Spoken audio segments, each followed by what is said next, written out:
Les infos du Tarn et du Lauragais avec Cécile Gabod. Bonjour Cécile. Bonjour Robin, bonjour à tous. L'entreprise Vente au Sol, basée à Castres, a inventé il y a 10 ans un dispositif pour déshydrater les restes de traitements agricoles liquides, gérant les fonds de cuve donc de produits phytosanitaires. Mais pour commercialiser cette innovation, il devait avoir une homologation, des années de procédures s'en sont suivies. Vente au Sol a gagné en justice contre le ministère de l'écologie en 2018 après plus de 8 ans de blocage administratif et procédures.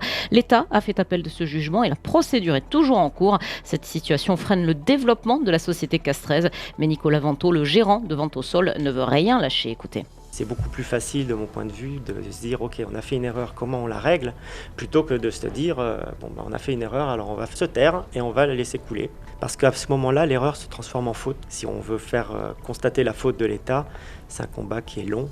Il y a déjà eu 3 années de procédure judiciaire en première instance. Là, c'est parti en appel, il y en a encore pour 2 ans. Maintenant, le ministère qui modifie la loi pour se donner raison, donc être 2 années de plus.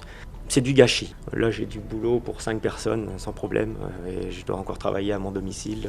Je produis dans mon garage. Voilà pour ces propos qui ont été recueillis par Laurent Batigne. Une longue procédure judiciaire pour Vente au Sol. Cette société castraise, spécialisée dans la gestion, le stockage et l'évaporation des effluents sanitaires, a inventé il y a 10 ans un dispositif pour déshydrater les restes de traitements agricoles liquides. Mais pour commercialiser cette innovation, l'État disait qu'il fallait une homologation. En 2018, la société castraise a gagné en justice contre le ministère de l'écologie après plus de 8 ans de blocage administratif et des procédures. Sauf que l'État a fait appel du jugement. La procédure est donc toujours en cours. La mise en vente de l'innovation a pu se faire, mais il y a encore des soucis. Nicolas Vento, gérant de Vente au Sol, lance un recours devant le Conseil d'État. J'ai gagné un procès contre le ministère de l'écologie qui m'empêchait de travailler. Le ministère de l'écologie m'impose une homologation dont je n'ai pas besoin parce que mon système n'entre pas dans le cadre de la procédure d'homologation. Et là, dernièrement, en décembre 2019, le ministère a modifié la loi pour se donner raison, d'une façon qui, de mon point de vue, n'est pas applicable parce qu'elle entre en opposition avec le Code de l'environnement.